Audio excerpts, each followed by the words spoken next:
২০০৯ সাল থেকে পাকিস্তানের সঙ্গে সীমিত করা হয়েছিল আমদানি রফতানি কার্যক্রম। তখনকার সময় রাষ্ট্রীয় ক্ষমতায় ছিল শেখ হাসিনা সরকার।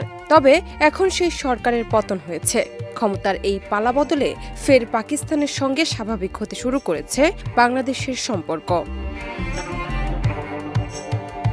হাসিনা পতনের পর লাল তালিকামুক্ত হল পাকিস্তানের সব পণ্য। এর ফলে পাকিস্তান থেকে আমদানি করা পণ্যের ক্ষেত্রে আবশ্যিকভাবে কায়িক পরীক্ষায় থাকবে না কোনো বাধ্যবাধকতা। সম্প্রতি জাতীয় রাজস্ব বোর্ডে দেওয়া এক আদেশে বলা হয়েছে, পাকিস্তান থেকে আসা সব ধরনের পণ্য এসআইকুডা ওয়ার্ল্ড পদ্ধতির লাল তালিকা থেকে অবমুক্ত করা হয়েছে।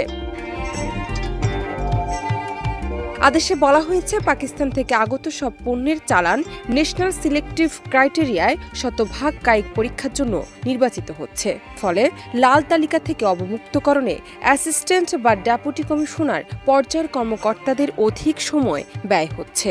তাছাড়া কায়িক পরীক্ষায় উল্লেখযোগ্য কোনো ফলাফল পাওয়া যাচ্ছে না।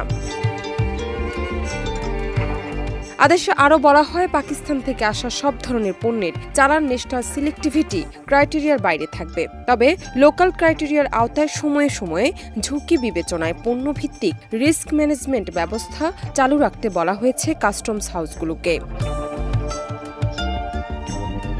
পাকিস্তানের হাই কমিশনার সৈয়দ আহমেদ মারুফ গত ১০ সেপ্টেম্বর অর্থ ও বাণিজ্য উপদেষ্টা ডক্টর সালেহউদ্দিন আহমেদের সঙ্গে দেখা করে স্তিমিত হয়ে পড়া দ্বিপক্ষীয় বাণিজ্য সম্পর্ক জোরদার করার আহ্বান জানান।